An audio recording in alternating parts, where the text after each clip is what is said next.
All right, I think we're ready to go. You guys ready to go? Yeah. Oh yeah. All right. Oh yeah. Oh, yeah. Hello and welcome to Next to Nothing, a podcast for gamers on a budget. I am your host, Danny K. With me, as always, the wonderful, the beautiful, the Mr. Green Elite. How you doing, Green? I am doing fantastic. I am just it's just positive vibes all through 2021.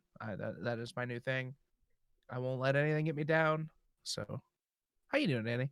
I'm doing pretty good. Doing pretty good. I had a fairly decent day today, and I learned the height of the sexy vampire mama, who can Ooh. just snap my spine like a fucking tree branch. Oh, damn. 9'6". A pure Amazonian mistress of the night. Uh-huh. With us this week, 99.9% of the time, it's the powerful, the beautiful, the Revsven. How you doing, Padre? I am doing super well. Spent a lot of time outside today, like hanging out, working on a motorcycle, doing all kinds of stuff. So got that good vitamin D in my system. What's do it it. like to live in a place that for 6 months out of the year you're not relegated to being inside? It sucks. No, being here is not horrible, but I will say I would much rather live somewhere it was colder. No, you What don't. does the sun I look just like? I just like the cold. I like the cold. I like driving in snow. I like all that stuff. I forgot what it looks like. Yeah, I forgot what the sun looks like too. I forgot. Well, Sun. let me rephrase that. I forgot what it looks like, not because the sun doesn't appear, but because it reflects off the snow and blinds you in terrible ways. Oh, it's awful. It is the worst. Yeah, if you've never lived in a place that gets a lot of snow, snow blindness is horrible. It sucks. It burns your retinas. Also, fun fact, you can get sunburn from the snow. This is true. I was gonna say that doesn't surprise me. Yeah. It's a lot like getting sunburn when you're like on a lake or on the ocean. Mm-hmm. It's Eating cake by the ocean. what? I made a song reference. I was like eating cake by the ocean. Gotcha. It's a good song. Leave me alone. So, yeah, welcome to the show, guys. We appreciate you for watching and listening. If this is your first time with us, we hope that you guys enjoy and get a lot of value out of the show. If you miss any part of the show, you can find us on YouTube, Spotify, Apple Podcast, and Google Podcasts. Every week, we do have a question of the week. If you guys want to answer that in the chat, or if you guys want to answer that in the YouTube comment section, or even just tweet us out. This week, our question of the week is, what's more practical?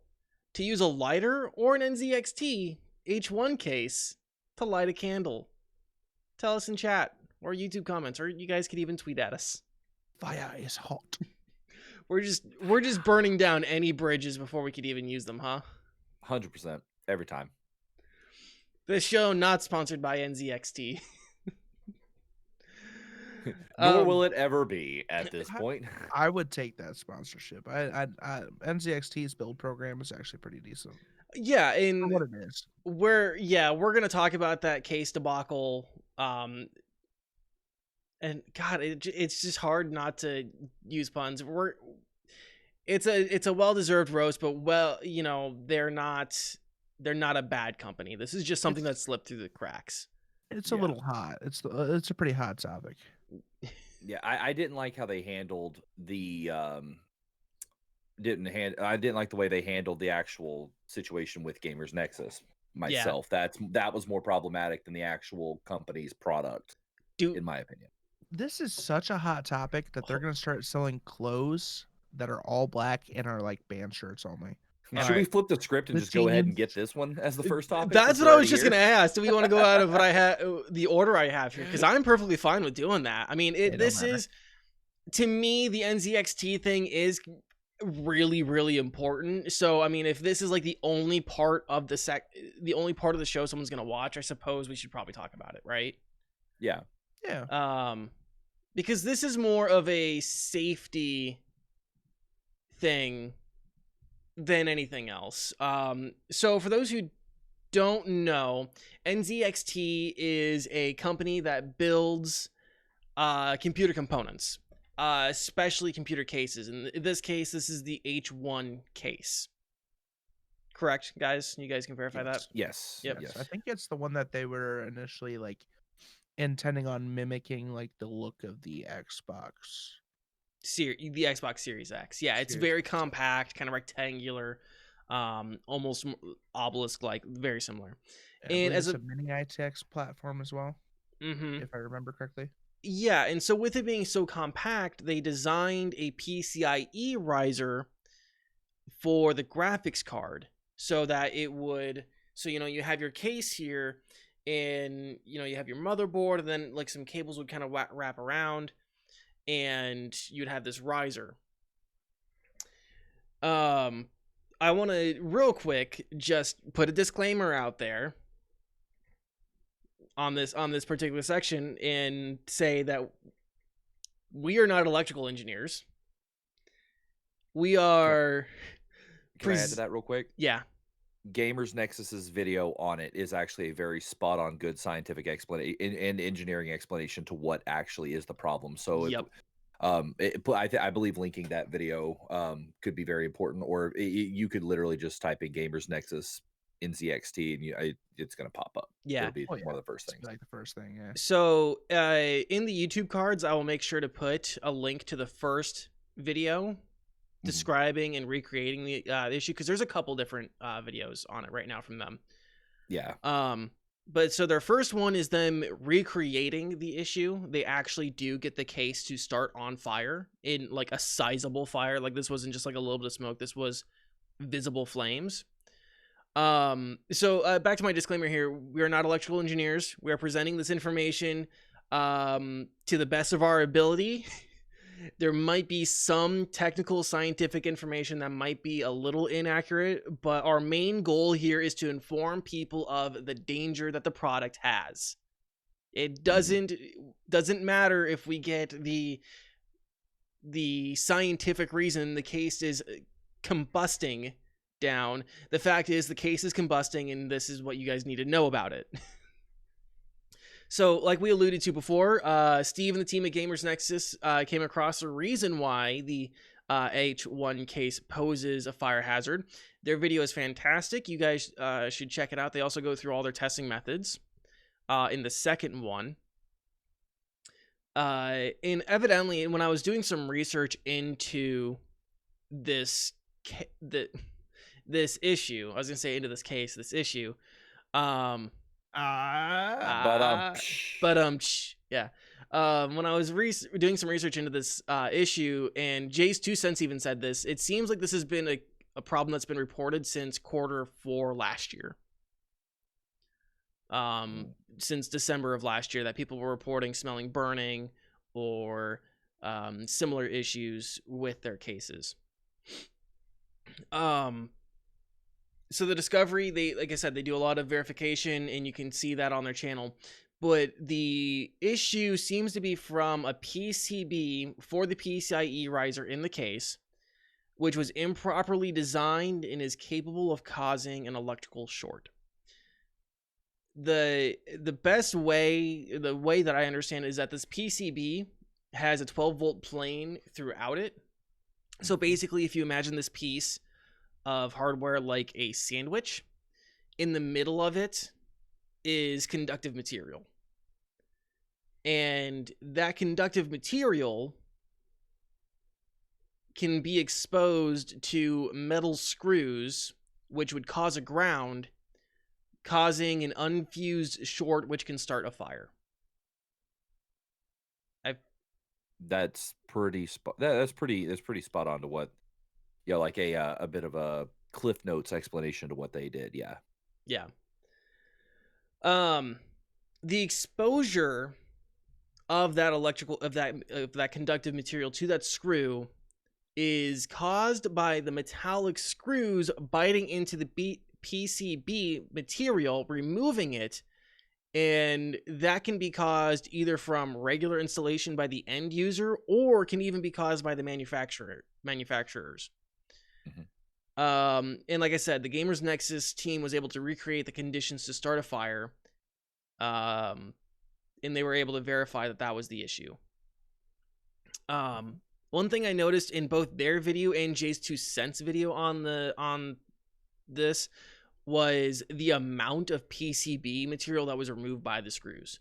Yes, and Tons. Go they ahead. and the nylon screws thing in theory would have been good, but that's again where the point gets brought up of it being more of a safety issue, especially for a secondhand buyer or somebody who doesn't know exactly what they're doing, or somebody that just sees nylon screws, doesn't know about what's going on, and says, "Ooh, nylon screws, no, I want something sturdier," and puts metal ones in there. And with all that PCB being ripped out and exposing that plane, their whole point was to make it about people down the road that have these parts having safety issues. Yeah. And that was I think that would, again, to me, in my opinion, that was the worst part about it. Now, given that the CEO of NZXT released a statement that actually Yeah. So real does that quick, whole thing, but we'll go over that in a minute. yeah, as I say, we're kind of putting our horse before our cart here. Or our cart before our horse. Wrong way. I have a really awesome joke about that. I'll tell you later. Okay. So NZXT was made aware of the situation by Gamers Nexus. Now and to me, this is just again kind of a unnecessary for the end user to kind of know, but apparently there's some dispute on who discovered the problem. Was it NZXT and their quality assurance team, or was it Gamers Nexus? And that's a dispute that honestly I don't really care about. Like, I do, but I don't care about it for this show and our audience. Right. Regardless, is the NZXT was aware of the issue, regardless of how they found out, and they decided that a temporary fix, and what they've kind of flip-flopped on this, but they're sending out nylon screws to users right now as a temporary fix. There was an idea or a thought that maybe NZXT was intending this to be a permanent fix, which, as Rev alluded to, is not a good idea. These nylon screws would not be a good permanent fix because you cannot account for other secondhand buyers or other users not realizing that this would be a fire hazard. So there was that. NZXT did respond. Do you have the quote, Rev? I actually don't have the quote. The actual statement from the statement involved from the CEO. Yes. Yeah, I have it right here. It's actually relatively short. I can read it real quick. It says, "To our community, we're sorry. The Well, nylon screw." Well, that's literally what he said. He I know. literally said that. But he goes, "Yeah, the nylon screws were not the complete solution. Et cetera, et cetera." Acknowledge that they removed the H1 from the website entirely. They're sending out redesigned PCIe Gen 3 riser assemblies for all current H1 buyers. And then they did actually credit Steve from Gamers Nexus and his team for bringing the issue of someone replacing the nylon screws later on and raising the urgency surrounding it. Mm-hmm. I just thought it was funny. We're sorry. Like, it literally, it's like, to our community. I don't We're want to. sorry. Yeah, and I don't want to come off as like too harsh because I feel like they are being genuine.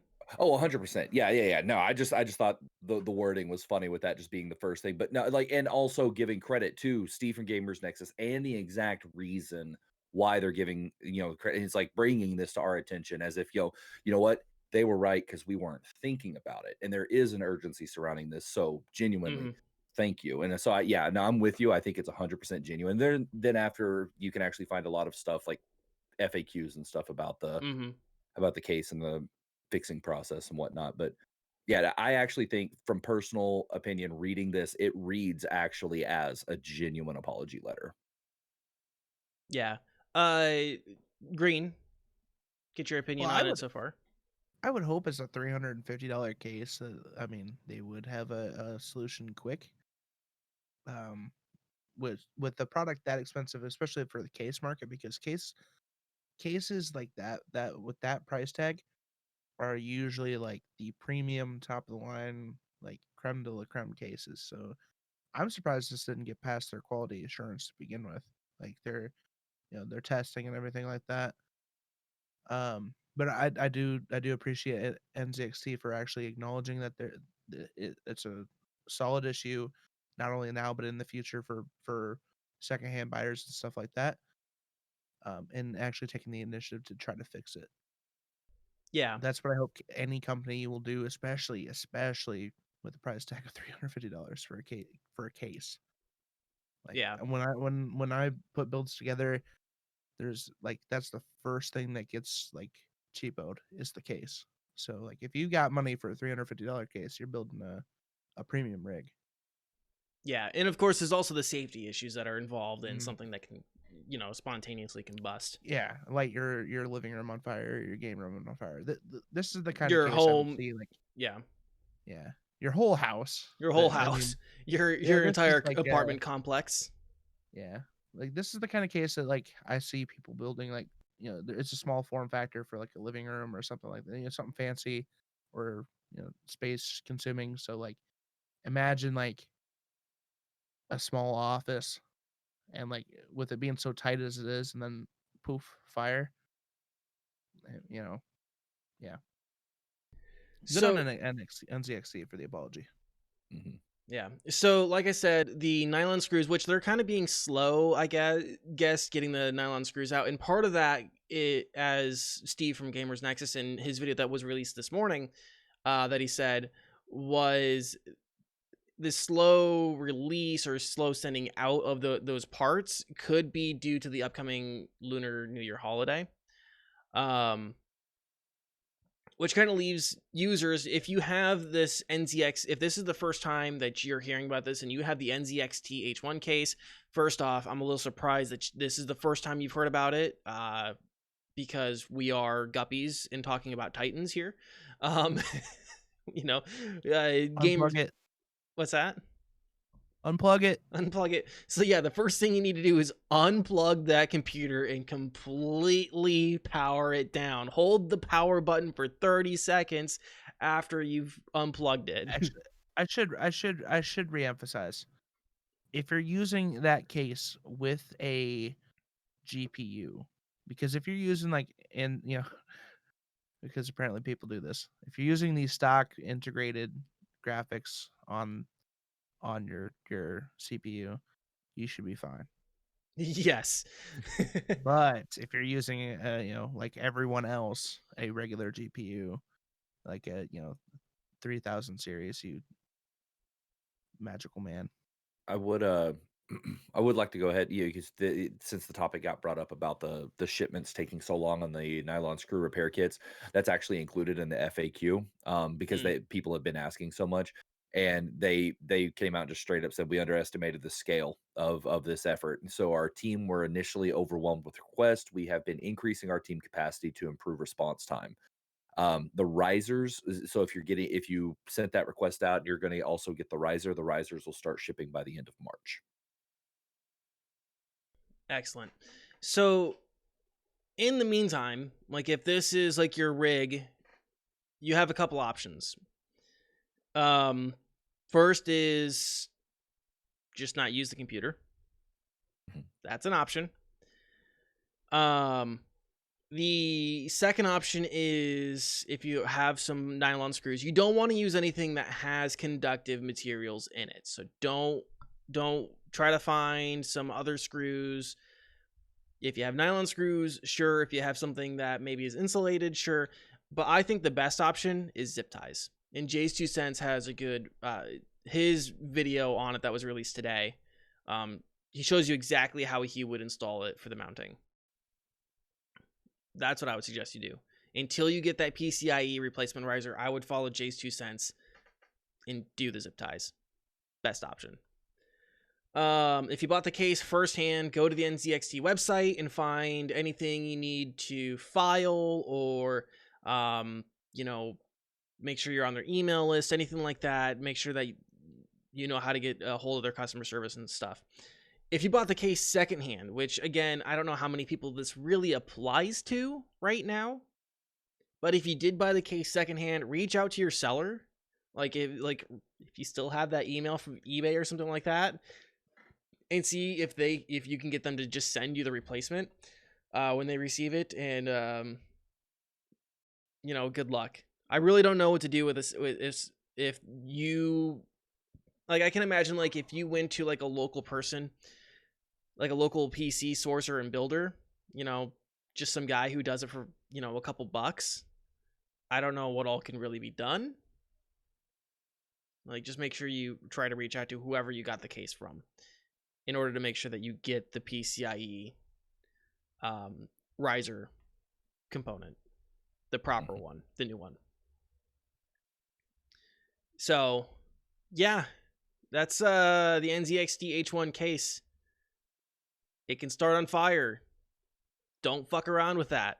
Yeah, fire's bad. I have family who have one aunt who lost her restaurant to a fire, and I have another aunt who they lost their family home to a fire. It's not fun. Happened to me. Yeah, it's not. I firsthand experience. It is not fun. Yeah, it's not good. So yeah, just make sure that you take care of that. Take care of your shit. It's a bedroom on fire when I was a child. And to this day, they don't know about it. I don't know if I ever told you that. No, I've never heard the story. Are we about to? Story for another time. Oh, you don't want to talk about it on stream, huh? Nope. Nope. Not gonna happen. My mom knows how to work YouTube. It ain't happening. I plead the fifth. It never happened. Never happened. You didn't just tacitly admit to it. No. You can edit that out before you hit YouTube. Okay, so moving on from the NZXT case, let's talk about Not for Broadcast episode 2. Rev, this is all you, my guy. Boy effing howdy. Oh my god. Yeah, Danny, you already know. Okay, so for those of you who have followed me in any capacity, you'll know that I'm a huge stickler for Not for Broadcast. That the first chapter released, God, what was it, back in late? Actually, it was I think it was 2020, wasn't it?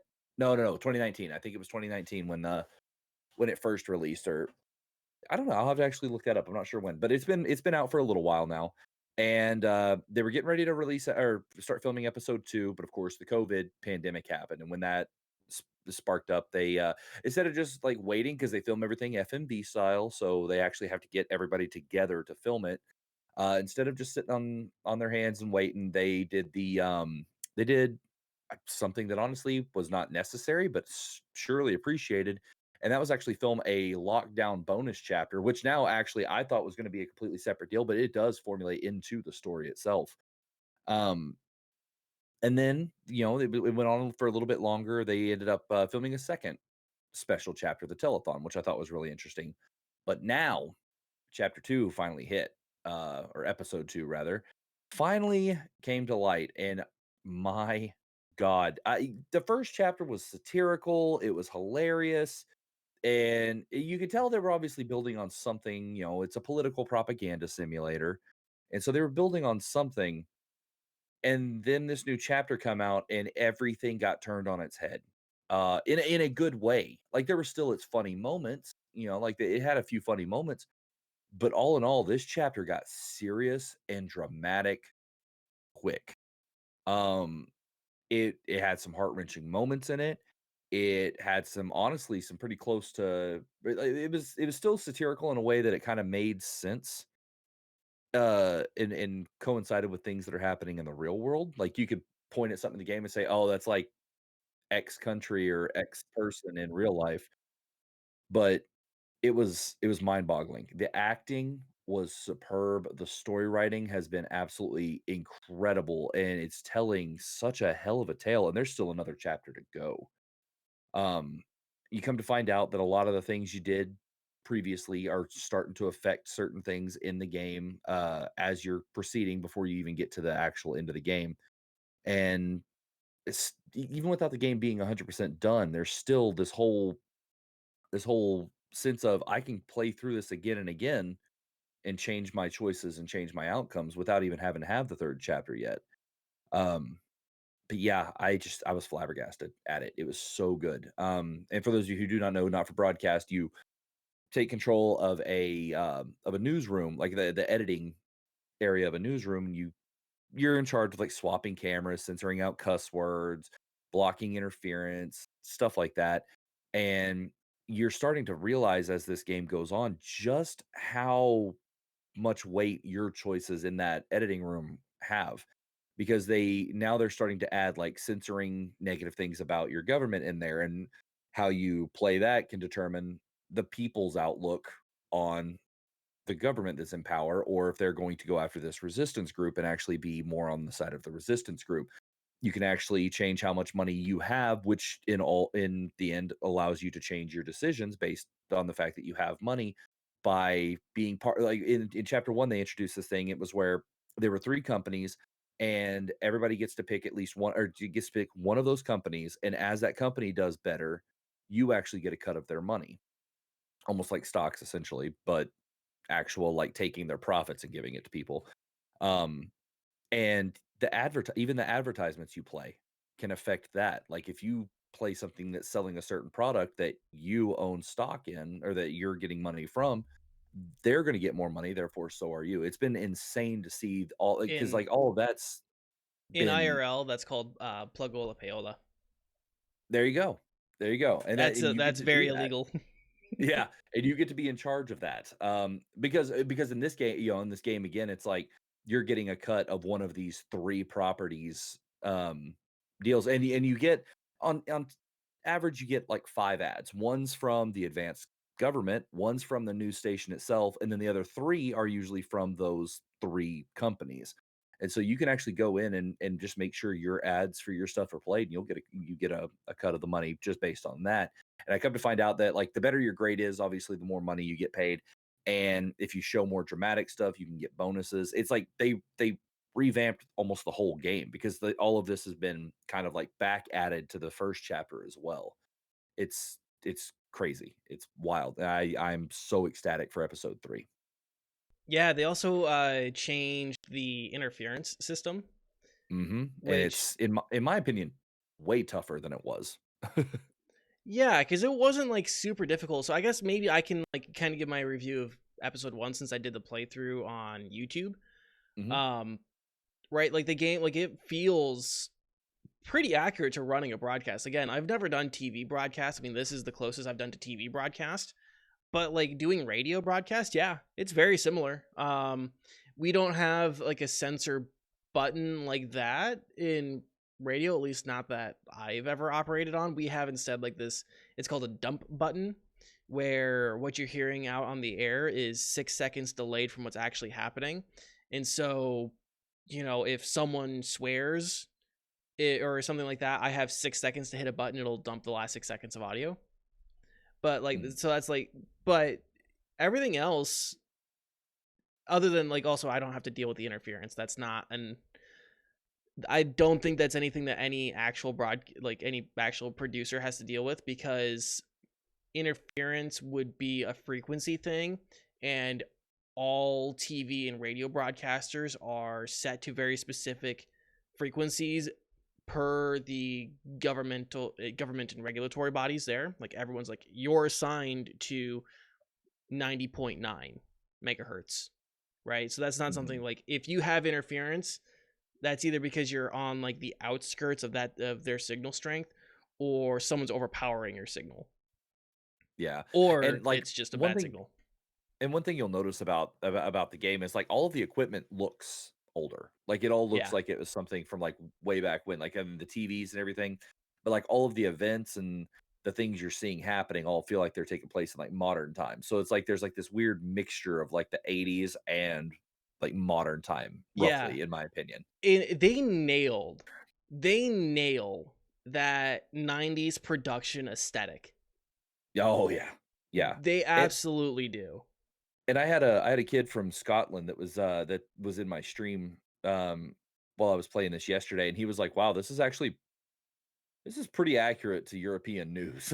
Like in the way they do things and everything. It was kind of funny. He was like, at one point, he just straight up he goes, I can't get over this now. It's too accurate aside from obvious details, but I'm actually kind they, of curious now that you mentioned that. I wonder if any of the people on the team have news experience.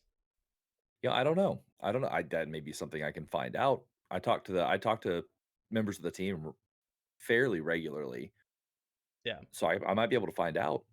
But yeah, I mean, overall, like I really enjoyed it. The game is absolutely hilarious. I've only played the first couple. I haven't played episode 2. I'm actually planning on doing that. Um, Probably this weekend. I'll probably play episode 2. Probably do that on stream. Um, Mhm.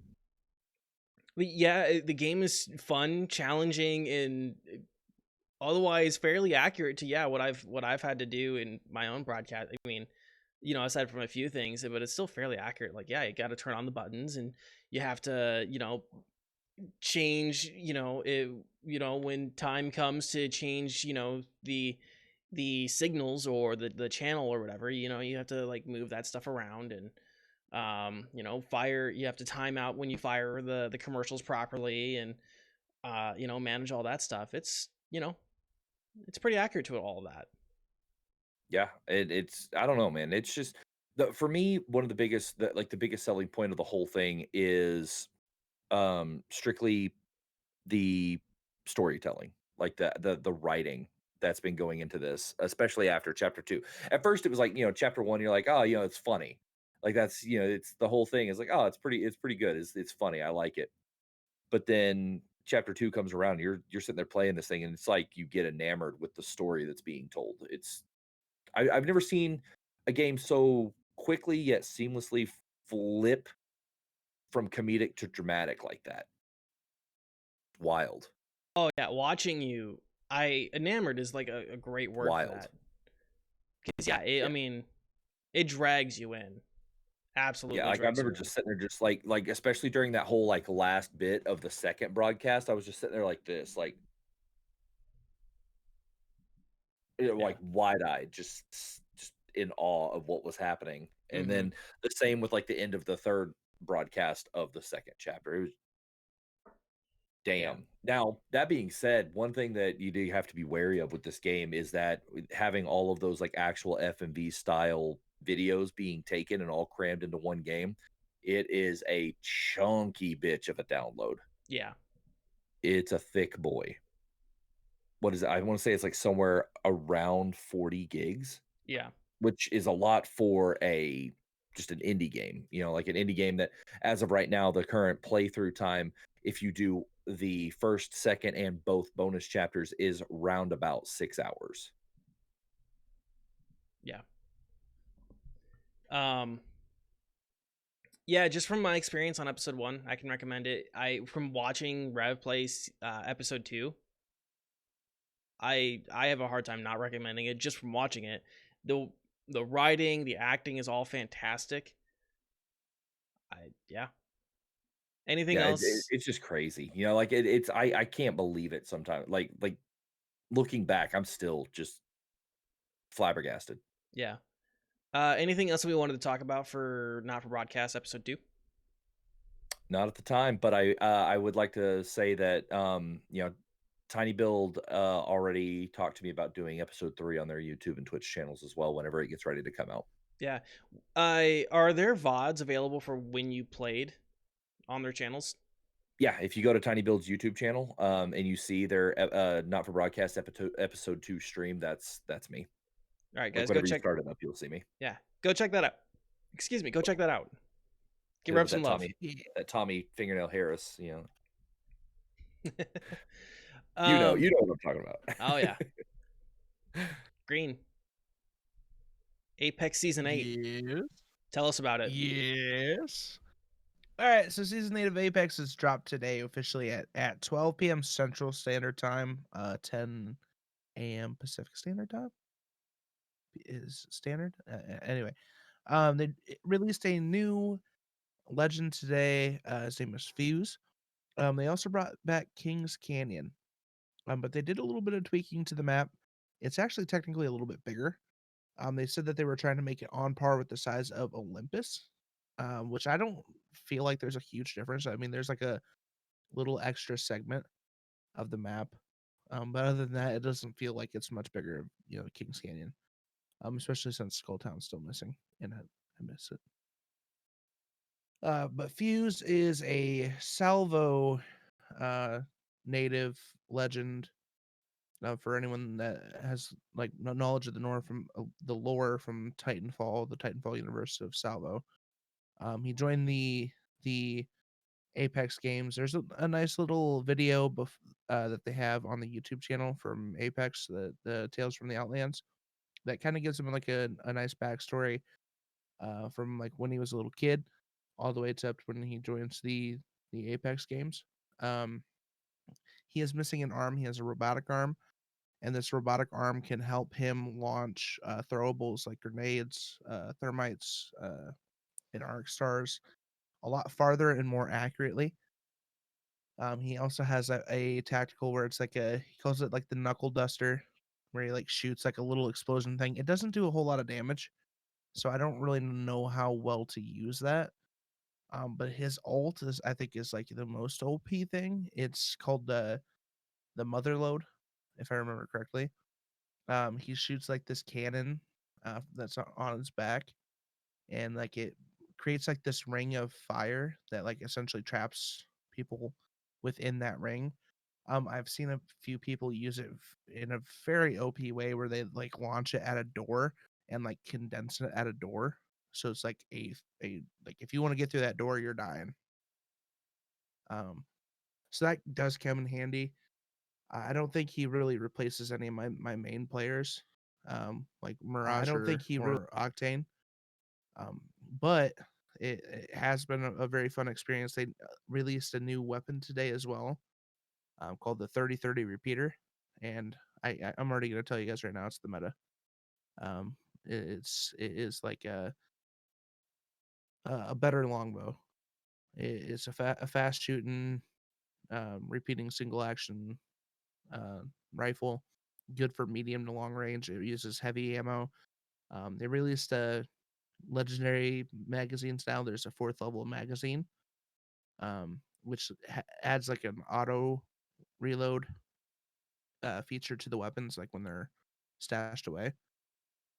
So that's also an interesting bit as well. So it's all the ammo types now have a 4th magazine that's gold, like a rare item that you can pick up throughout the game. So it was a lot of fun. I don't have any real complaints about this season. I actually very much enjoy it. I'm interested to try out ranks um, as soon as I can get a good team together. Um, yeah, not much to it other than that. So Kings Canyon. Kings Canyon's back.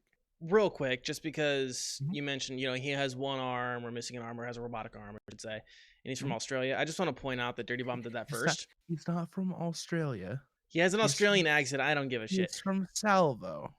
Okay. Yeah, so he's just like Junkrat. Yeah, he's from Space Australia. Okay. Okay, Space Australia. so again, Dirty Bomb did it first. Um, and Turtle, the Merc in Dirty Bomb, has one arm and is Australian. and Danny, are you sitting down? Yes. Take a deep breath. What I'm about to tell you is gonna hurt. Yeah. Are you ready? I swear, if you tell me Dirty Bomb's dead, I'm just gonna break Dirty down. Bomb is dead.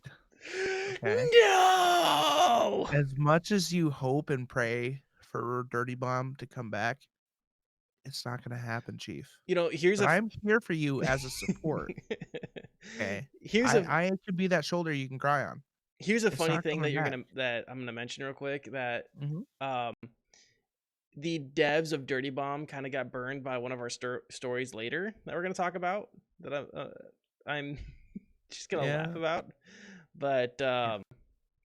And I should mention there are a few other tweaks. And the patch notes were released as well today for the season 8. Mirage's decoys now have like their own footsteps as well. So like the sounds, they still have like a lot of audio issues that they need to fix. Like Pathfinder, you can't hear them. Mm. The new character, like the new Fuse Legend, like his footsteps aren't very loud either. There's a half the time I couldn't hear him coming up. So I mean, it's been happening for a few seasons now. Yeah. I do have a There's been question. footstep issues. Did they Mhm. already, or are they getting ready to get rid of gold barrel stabilizers? I still think there's gold. I don't know. I didn't see a gold barrel stabilizer. I didn't see anything in the patch notes about them being gone. I heard somebody mention it mention it earlier in a post, and I went to look into it, and it looks like it says that they're going to be bringing back anvil receivers and getting rid of gold barrel stabilizers, but Yeah, that may be coming a little later in the season. their anvil receiver is back for the flatline and R301. I don't think it was as strong as when it was first introduced. Mm, So I don't think it's that big of a deal. But no, I didn't see any gold barrels, so I'm assuming they probably took them out. Which doesn't make much of a difference anyways because they were pretty rare to begin with. yeah, So and and I should preface it, the 3030 repeater doesn't have a barrel extension on it, so it doesn't matter. Because I'm makes telling you sense right because now, 3030 is gonna be the meta for a well, while. it's also single fire too, isn't it? Yeah. Like, yeah, I think you put a stock on that thing, it's going to be pretty nasty. Now, I have one more question. Mhm. Would the what's it called, mother load, would the mother load plus a caustic gas grenade be one of the most OP alt combinations in this game? I believe it would be. Yeah. That's where I think a team I was playing with was going. However, it's just a ring of fire on the ground. Mhm. So there are some legends that can get out of it, and it's very situational as well. Of course, you can't put this ring of fire like inside bunker. You had to be outside because it launches down, kind of like a Gibraltar's uh, mortar strikes or Bagalore's uh, ult as well. So you kind of have to have like an opening to launch this. Right. That So and that makes sense because I mean, otherwise you'd just is this another one though that doesn't have friendly fire? Like if a teammate runs through it, it's not gonna kill him? it hurts, but a little bit. It's not like the enemies. So I thought I'm pretty sure that I went through one of my teammates rings of fire and I was taking damage, but it was a small amount versus like when I actually walked through an enemies. So I could be wrong. It could have been someone else's ring of fire. Because every team's gonna have a fuse right now because it's Right. new. So You're gonna have some teams made up strictly of fuses because one person the first player will pick it and the others will just quit because they don't get to pick him. yeah, Yeah. I had Kids. that happen today twice. Oh no. So Rav, have you had your hands on Apex Season 8 yet? Not yet. I was unfortunately a little too busy today to be playing, but I will be excited to be trying it out either later tonight or tomorrow. Yeah, I'll probably get my hands on it later this week. Probably won't yeah, play it probably on gonna play stream, but I'll tonight. be get my hands on it. If only you listened to Green. How much are you gonna rub my nose in it Forever. until I get the new PC build? Is that how often you're gonna fucking rub my No, nose in it? you could always just say like you could always just I'll stop if you admit right here right now live on the podcast that I was right. You were right. Okay, it's done. I said that last week. No, I don't. I think you're just like you're gonna rub my nose in it. I think that's it. I wanna mention something completely unrelated to what y'all were talking about, but completely related to this conversation. Bangalore's battle pass skin is dope as hell.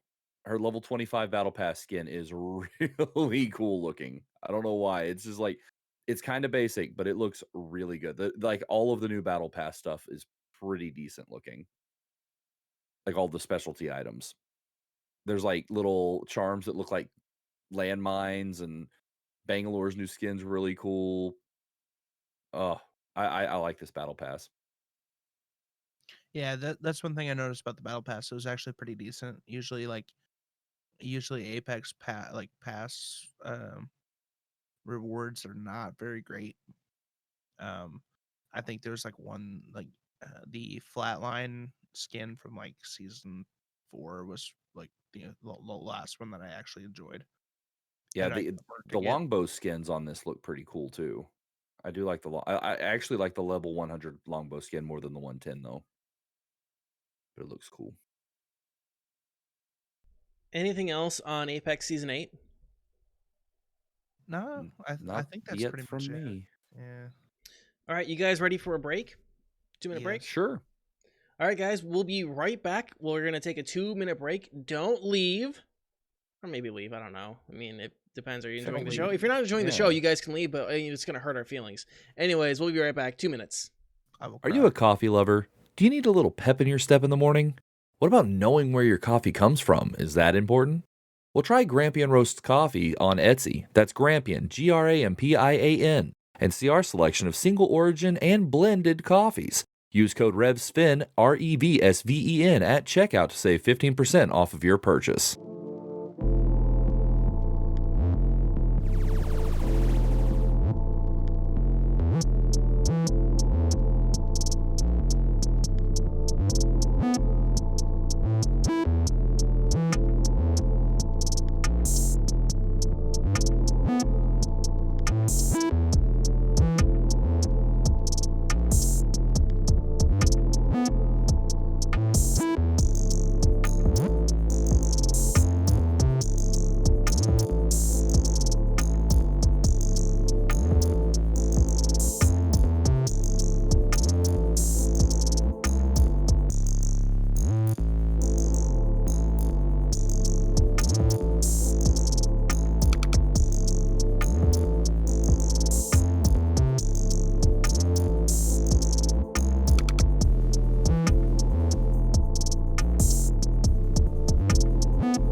All right, and we are back. Thank you guys for letting us take that break. We are not talking about Apex Season 8. We are instead talking about this Valve lawsuit. Mark it on the bingo. Mark it on the bingo, guys. No one's claimed the bingo card yet. No one has claimed the $10 Steam card for the bingo. Like Yeah. if you go back to previous episodes on YouTube and write down the timestamps and send them to me, I will immediately send you a Steam gift card for $10. Yeah. There's a beep. It scared me. That was my bad. I accidentally hit my sensor. Like what the Frank? It was my bad. Oh, someone in the chat. Yeah, we do have a bingo card. I don't know if I have a link to it anymore. We don't have a bingo. We have a bingo card. I have not had a confirmed bingo yet. Oh, true. Yeah, there are we bingo have cards. to by this point. Yeah, we've had to have fucked up enough. Worse. I don't know. I haven't taken a drag of my vape and puffed big clouds. So true. You just be like, you'll be sitting there like during the break, just like, hold on. Okay, so this Valve lawsuit was filed by the Ohio-based law firm Voyers. What? Voorhees Sater. VORYSSATER. Nope, they're just called voyeurs. Voorhees Sater. It's a class action lawsuit on behalf of developers and focuses on the quote most favored nations clause of the Steam developers contract. So the most favored nations clause states that developers who sell their game on Steam would need to keep the price of their game equal to Steam's across all other platforms such as GOG, itch.io, and Epic. So if you sell your game for $10 on Steam, you have to sell your game. You have to sell your game for $10 or higher on other platforms. You cannot undercut Steam's price according to their contract. The quote here, the Steam MFN, or most favored nations. Go ahead. Oh, you said MFN, and I go muffin. The most favored nations also hinders innovation by creating an artificial barrier to entry on the platform. When a market such as this one is highly concentrated, a new entrant can benefit consumers by undercutting the incumbent's prices. The ability to provide PC games to consumers at a low price is one way a firm or a new entrant could gain market share. If this market functioned properly, that is, if the Steam MFN did not exist and platforms were able to compete on price, platforms competing with Steam would be able to provide the same or higher margins to game developers while simultaneously providing lower prices to consumers. End quote. So a bit to unpack there, right? There's a lot of discussion about. There's been a lot of discussion about how Steam operates in the market since Epic really came and tried to take their lunch. You know, that's been a big sticking factor in terms of how Steam manages itself on the marketplace. A big part of that has been their profit sharing with Epic, or when compared to Epic. Right? They what is it, like an 80, or is it a 60-40 split on Steam? I believe when we discussed the Apple thing, I believe that's what we had come to was 60-40. And then on Epic it's like 80-20, or is it 80-20 if you use Unreal Engine or exclusive? No, never mind. I know what it is. It's on Epic if you use Unreal Engine and you're exclusive to the Epic Game Store, then you get 80-20, and then or you don't have to pay the licensing fee for Unreal Engine. Yeah, Steam is a 20% cut. 20% cut? Oh, okay. Okay. Then yeah, there's some different things where Steam isn't as competitive against Epic in terms of attracting developers. And this is another one of those situations. There's a lot to discuss here in terms of, doesn't Steam have the right to demand parity between the other marketplaces? Don't they have the right to say you can't undercut our prices on other platforms? Like if you're going to sell the game for $10, it has to be $10. You know, does Steam have that right? I don't know, legally speaking. Following up. Mm-hmm. For Unreal Engine 4 on Steam, it is a 30-65-5 split. That's 30 to Steam, 5% to Unreal Engine 4, and then 65 to the developer. And then any Unity on Steam is a 30-70 split. Unreal Engine 4 on Epic is 12.88, and then Unity on Epic Games is 12.88. So Thank you very much. That clears up a lot of, I know I like tongue twisted a lot of that shit. Thank you for clearing that up. Got you, boo. Thank you, boo. So kind of like my whole take on this is, personally, I do side with the plaintiffs. I do find the idea that Steam can dictate the price of games on other platforms to be pretty shitty for consumers and customers. The forced price parity between the platforms from Steam only serves to really hurt customers and smaller devs who need to be on multiple platforms in order to succeed. But I'm not sure how ironclad the contract is and what legally can be done. One would assume, because the lawsuit has been taken up and it's now a class action, that they have some sort of legal standing that they can point to, that they can justifiably take this to the courts and make a strong enough case that it's there. But I don't know if they can. Right? Like I don't know how ironclad that contract is. So I don't know. I personally, I agree that Steam shouldn't be able to dictate the market for everybody. I think that's a little too much power. Yeah, I think they're using their position as the number one, purchasing place for games on PC to be able to have that in place. Because I mean, obviously, a smaller launcher is not going to be able to get away with that. Like one that people don't use all the time. And I think honestly, I think that's where the biggest problem comes in, right? Like that was like part of the complaint was that with Steam being the primary source for almost every game to be launched is what makes this kind of more of a problem. Yeah. Green. I have to agree. It's kind of a shitty tactic, and I don't think it should be in place. They should just take the Amazon route. Take the Amazon route. Cut prices on everything. Be so cheap that you can't deny it. You can't deny it. You can't. It's like, what else are you gonna do? It's like $30 cheaper here for this thing. Where are you gonna go? I Origin. feel like Origin. this would be like the perfect time to like do like a short segue that Jeff Bezos actually stepped down as CEO of Amazon.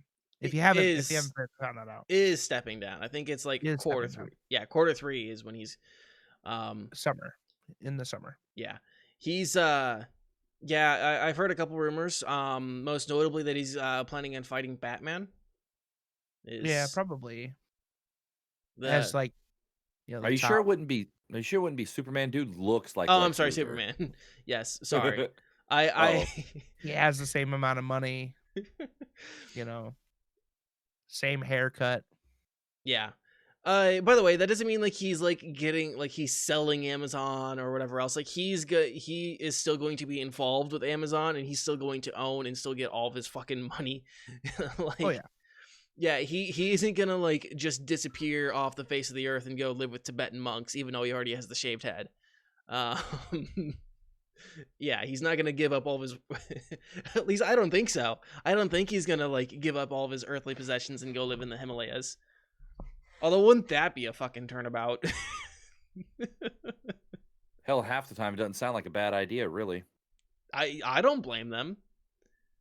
Like if there was a group of Buddhist monks that lived like in the Rocky Mountains, hell yeah, I'd be there. And mostly just because I'll be honest, it's just the curry and the peppers kind of upsets my tum-tums, and I don't think I could eat it every day. But the scenery. And the lack of oxygen. Who needs oxygen?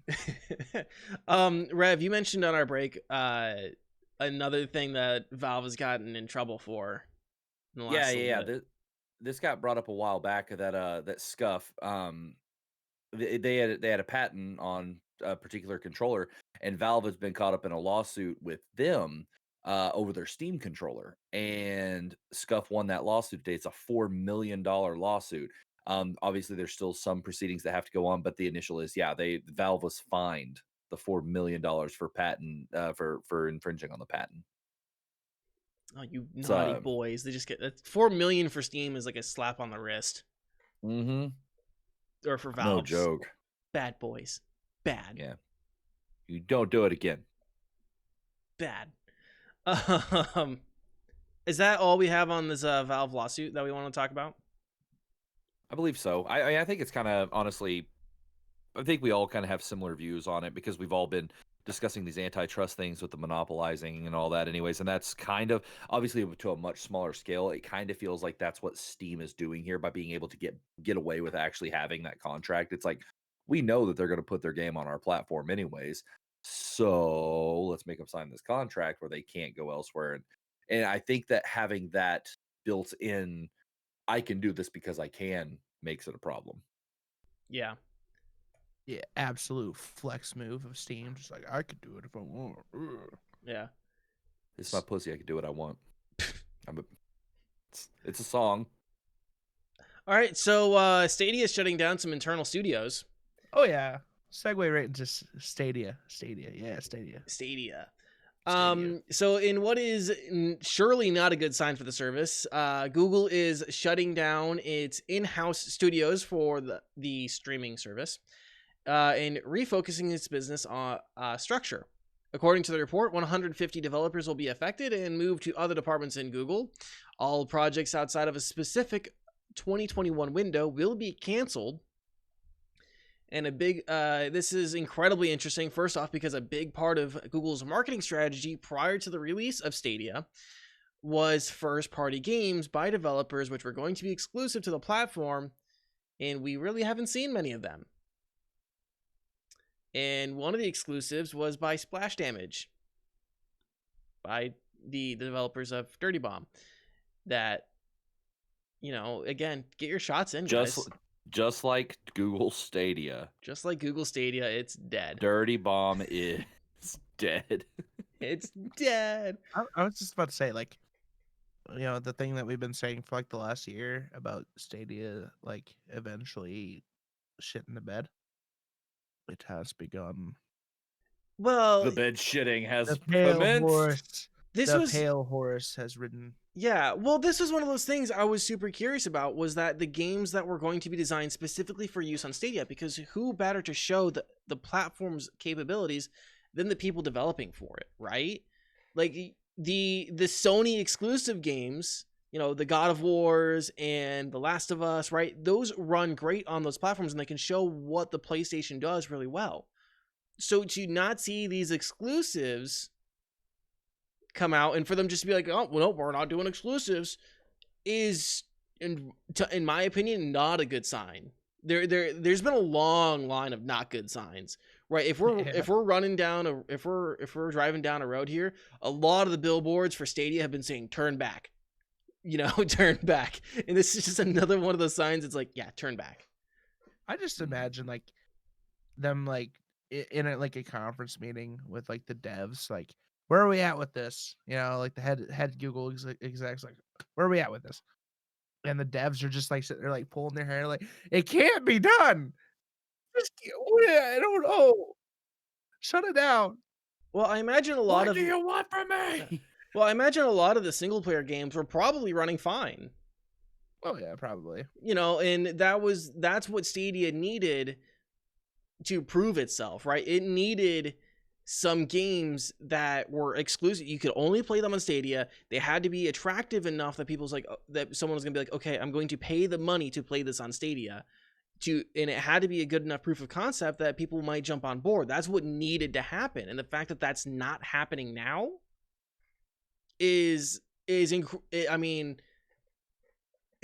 a bigger red flag than any flag we've seen so far. You know how it could happen? What's that? Disney buys Google, and then Disney makes like all their exclusive Star Wars and Marvel games on Google Stadia only. You know what kind of dystopian nightmare that would be? Oh yeah. That's just the idea of Disney buying Google is a horrifying prospect that I'm sure we'll see in 5 years. Yeah. They'll at least put in a bid. Yeah, it's just like, yep, Alphabet, Disney. Yeah, they're about the same size companies. You want to merge? you want to smash? Now on Disney Stadia. Yeah, exactly.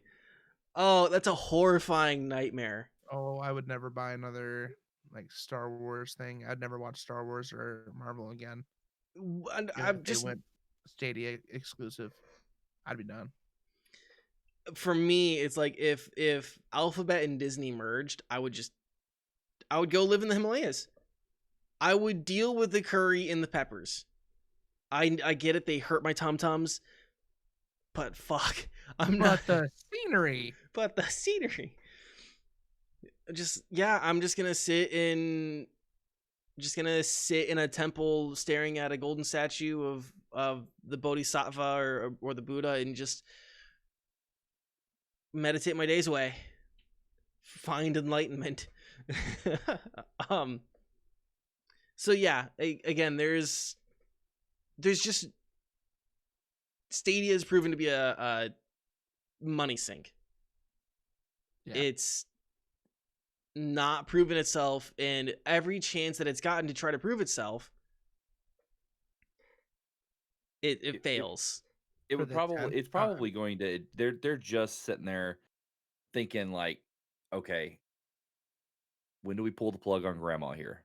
You know, like when are we going to pull this plug on grandma and just let it die? Well, I don't think they should let it die. For the 10th time, they need to flip it into a system for people who don't have access to high-end production computers or editing computers, and make a subscription service for that. Yeah, They have all the parts for it. They have everything that they boasted about, like the capability of like each of their servers for Mhm. each individual person would be perfect for that case. Like people who don't have access to a $3,000 editing computer or editing server, like all the big yeah. YouTubers and stuff like The that. It'd be motion Or perfect. what if they lease their services out and do contracts to colleges for film students, Exactly. They like for still can make There's money. college level film yeah. projects and stuff? I remember talking about that on the show.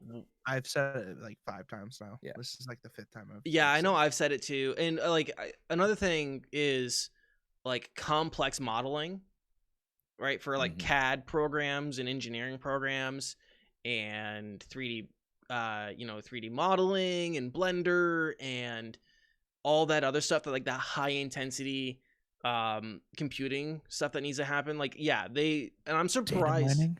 Data mining, yeah. I'm surprised that they haven't just opened that up, or like maybe they're like talking to Universal or something like that and be like, hey guys, like, we'll lease this out to you. I'm a little surprised that hasn't happened, because that, to me, that would be like the first thing. Like, hey, we have this incredibly powerful cloud system that you can access remotely and not have to run it locally. Like, why wouldn't they just sell that access to companies that require like a lot of computing power, Yeah, or people that are trying to do some of these companies that do server stuff for people who are working from home, but don't necessarily have like the equipment at home to do what they need to get done.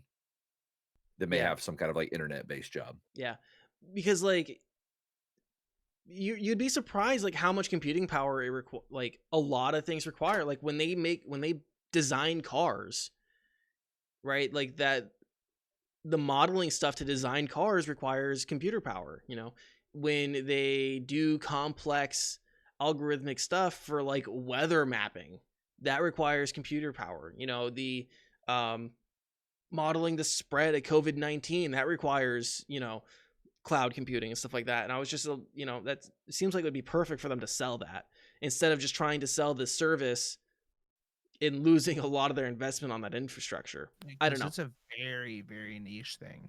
Yeah. Stadia is extremely niche. Gaming itself isn't, while it overtook most of the entertainment industry years ago, it is still a fairly niche thing. Like, gaming products are kind of niche. That's why they're expensive. Yeah, The you're not wrong. I know that like a lot of these tech companies want to market to gamers because gamers are willing to spend money, but gamers don't make up the majority of the population. People who play games probably do, but gamers don't make up the majority of the population. But that's a discussion for probably another time. Yeah.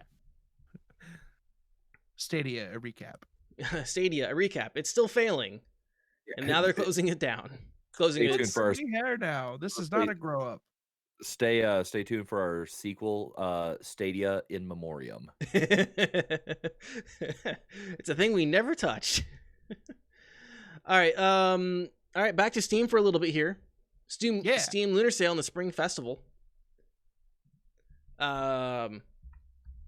Yeah, Steam Lunar Sale is starting. Let me double check the price, or not the price, the times. It's gonna cost you to get in. Yeah. February 11th to February 15th. I should Which- clarify. It's not gonna cost you to get in. No, it's not. just to be sure. Please, it was a joke. Like listeners, it'll be okay. Yeah, It's and great. then they're doing another spring festival, like demo festival. Which, if you guys remember last year, we talked about a lot of the games. That actually starts tomorrow at 10 a.m. Pacific time, and that will run until February 9th. I'm planning on looking at it and finding a few games to talk about. I'll probably record my my time playing them too, and post those to YouTube. But yeah, there'll be a lot of like demos and stuff. It's an opt-in thing for devs to just like provide demos. I want to see if any of the games that I played last year got updates. See if there's anything more playable, like Winemaking Simulator. I want to see if Winemaking Simulator got an update. I remember that one. Yeah, I haven't seen if it got released yet. Now I'm very curious. I'm about to check it out.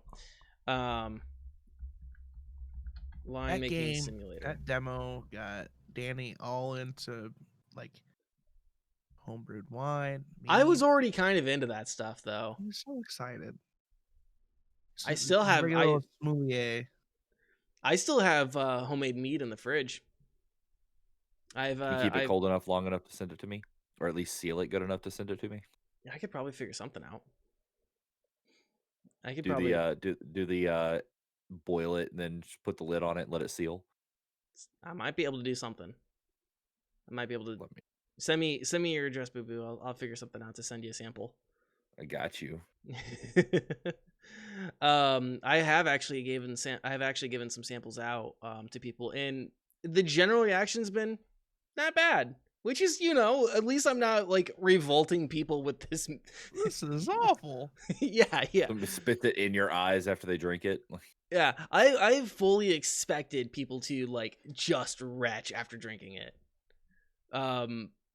Because I tasted it, I'm like, it's fine. It's like nothing special, but like I'm also kind of biased, so like maybe I'm thinking that it's just okay, and in reality it's, garbage. But yeah, it's back to Steam. Yeah, the Spring Festival, I'm very interested in it and to see what games are there.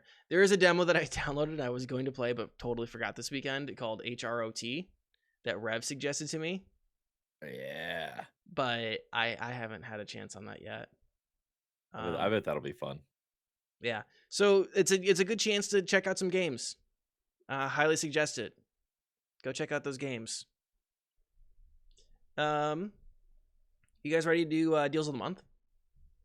Yes. I'm ready. Okay, so for anyone who hasn't, if this is your first episode of the podcast, every first show of the month, we talk about the games that are coming to your subscription services that are going to be free with certain benefits, and games that are just going to be generally free for a limited time. Starting out, this is the Prime with Gaming from Twitch. For this month, Spinch is available until March 1st. Stealth Bastard Deluxe is going to be available until the 1st of March. Monster Prom Hot Seat Edition is going to be available until the 1st of March. Swim Sanity Couch Party Edition, once again available until the 1st of March. And Table Manners is going to be available until the 1st of March. Algobot, do you guys want to guess when that's going to be available until? March 1st. Green? March 2nd. February 19th. What the fuck? Cyberhook will be available until the 12th of February, and Little Big Shop will be available until the 26th of February. Say that again. LOL. Stealth Bastard? Yes. Stealth Bastard good. Deluxe Edition. Is it good? Yeah, it's fun. I like it. I'm kind of thinking maybe I'll play a little bit of Monster Prom. I've heard so many things about Monster Prom that I'm just gonna like. I have Monster Prom and Monster Camp in my Steam library. I just don't have a time to play them yet. I know they have like a bunch of voice actors from YouTube like Dodger, Jesse Cox. I think Jesse Cox was the executive producer of the game. Octopimp and several others. So, as a fan of some of those people, I've fallen off of Jesse Cox. I have fallen off the Cox. All right. He did it. He went there. That's for this episode. But yeah, like Dodger, I still love Dodger. You know, she's sweet and adorable and still incredibly funny. So I'll probably have to play that and try to figure out like which character she plays. And Hey, Dodger, Octopimp. if you're listening to this, call out my boy Danny here. No, she's married with a kid. She's married to Sam Thorne. Okay. AKA stripping. Are you gonna do the thing that I did like 2 weeks ago with Allison Brie? Yeah. To Dave Franco. To Dave MF and Franco. So going on to Epic Game Stores, the free games on Epic Games. Dandara, which is an indie platformer. I've tried to play. I couldn't get into it. That's going to be free until February the 4th. And starting on the 4th, running until the 11th, is For the King, which is looks like a strategy tactics game. Dandara is a great game. If you like indies, super good. It's got a really cool art style, good soundtrack. I checked Humble Bundle. There wasn't really anything. There wasn't like a bundle that was running that I thought was worth mentioning, really. They haven't really changed since the beginning of the year. Unless you guys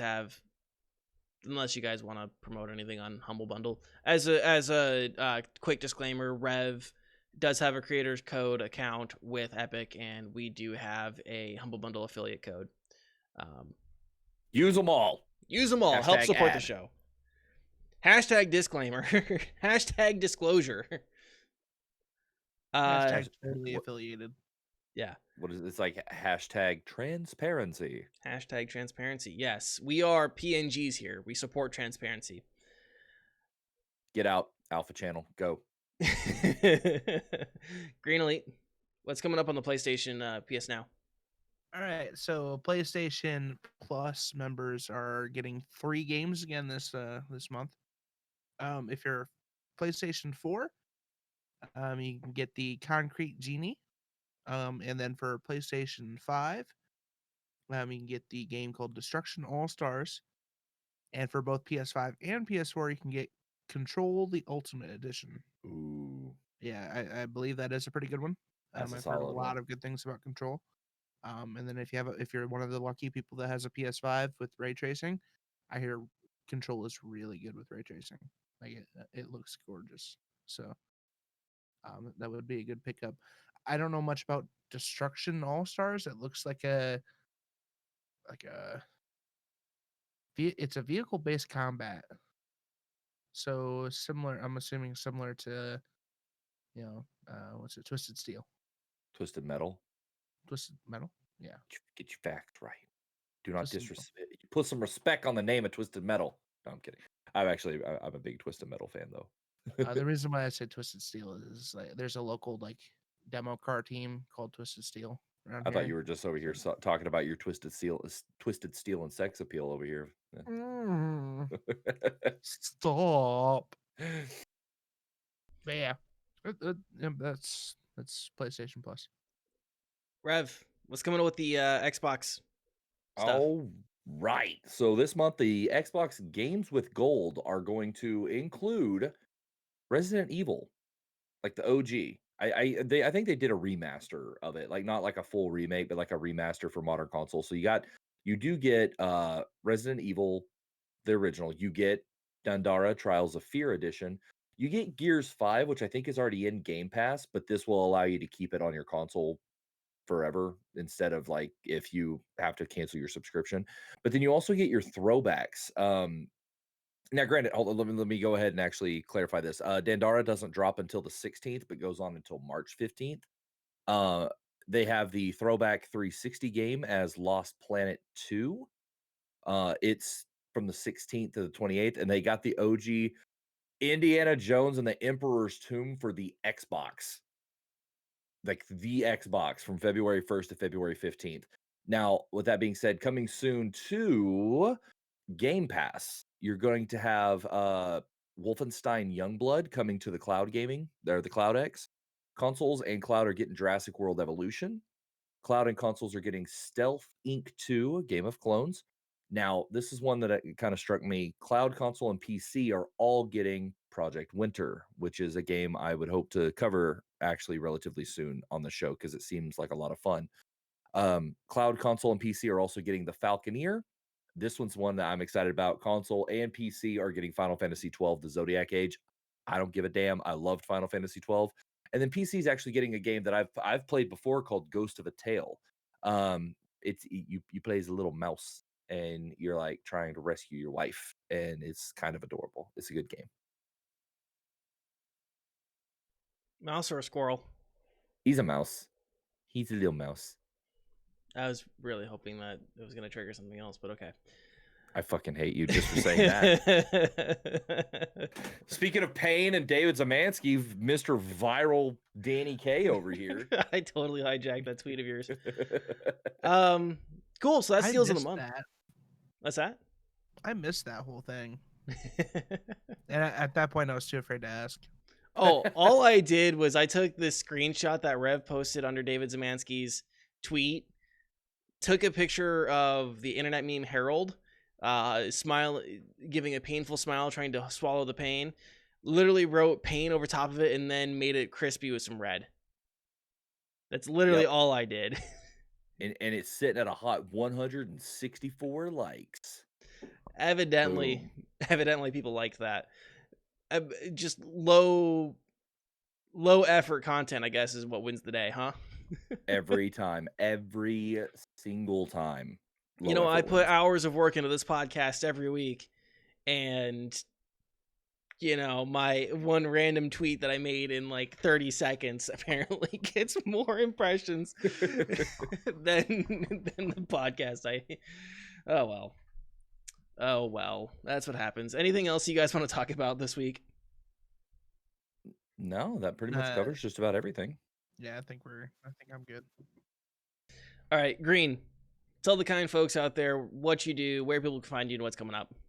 I am a kind of variety streamer focusing on FPS games. I am live practically every day except for Sunday on twitch.tv/Mr. Green Elite. I also have a Twitter, Instagram, Facebook, all the fancy things, including an OnlyFans, which I haven't posted anything to because I don't know what to post on an OnlyFans. I know what you're supposed to post on the OnlyFans. Get that moose knuckle in there. I'm not getting that moose knuckle in there. So, but yeah, check me out. I'm gonna be playing a lot more Apex Legends, and I have an addiction to Warzone, which I cannot shake. So I'm probably gonna play some more of that. And Destiny 2 is back in the cards, weirdly enough. Yeah. Excellent. Refspan, Padre, what's coming up on your channel? Okay, so I'm honestly still at an impasse here. I'll make the decision later tonight. I've been wanting to play the Medium, the new horror game from Bloober Team. Got kind of a Silent Hill-esque vibe to it, but I'm seeing so much mixed reviews about it on a technical standpoint that I may hold off on playing it until they get it patched. I remember Blair Witch having the same problems, and it ruined my game experience. And that they patched it, and it became okay. But I'm thinking about holding off on it, so I'm going to start Omori, which is kind of an Undertale-esque looking, like design wise, it's like Undertale-esque. Looks really good. Don't know a whole hell of a lot about it, but I'm looking forward to trying it. Aside from that, I've got some really cool short playthroughs I'm going to be doing for YouTube content. Plus, I stream on YouTube twice a week now on Monday nights and Wednesday nights. But this Wednesday, I'm actually going to go ahead and still stream on Twitch because we have Ultimate Epic Battle Simulator. And that game is a ton of bullshit level fun. And I think it would just be a lot of fun to have that for the Twitch community. But aside from that, yeah, you could just find me just about anywhere at RevsFin TV, TikTok, Facebook, Instagram, Twitter, all RevsFin TV. But you can find me on YouTube and Twitch at just RevsFin. Excellent. Coming up on my channel, so I know I mentioned I was going to play a Fallout New Vegas mod. I have decided against that due to the mod kind of imploding and some of the developers on the mod, at least, no, I'm sorry, not some. One of the developers on the mod being someone who is has questionable tastes. I think that's the best way to put it. His So, values do not align with your values. yes. And despite the fact that they've removed him and his content from the mod, the stink is still there. I don't want that associated with the show or my stream. So I'm just not going to play that mod. Sorry if anyone was excited to see me play that mod. It's not going to happen. I've been lacking on doing the Pokemon Nuzlocke, so that'll be coming eventually. That'll probably be kind of a slower project, and I apologize for that. Otherwise, coming up on the stream, Minecraft and Fallout 4. I'm getting close to beating Fallout 4. I might just finish it up like this week and then move on to something else, BioShock 2 or one of the other games that I have on my list of things that I want to play. So yeah, that's what's coming up with that. Other than that, that's going to wrap up the show. We appreciate you guys for joining us, and it means a lot to us that you guys take the time to watch and listen and chat with us. Don't forget the question of the week this week, which is, what is more practical, to use a lighter or an NZXT H1 case to light a candle? You guys can tell us that in the chat or in the YouTube comments down below, or you can even tweet at us. I forgot to mention my socials. My socials are at DaniK, DANIECAE. That's on Twitter and on Instagram. If you guys missed any part of the show, you guys can catch us on YouTube, Spotify, Apple Podcasts, Google Podcasts, and everywhere podcasts are found. If you guys want to help support the show, the best ways you guys can do that is by leaving a like, subscribing, and leaving a comment. And the number one top tier way, above all else, is by telling your friends. It means a lot to us when you guys tell your friends about the show. So if you guys want to get the warm fuzzies and forehead kisses, tell your friends. Other than that, always kiss homies goodnight. Exactly.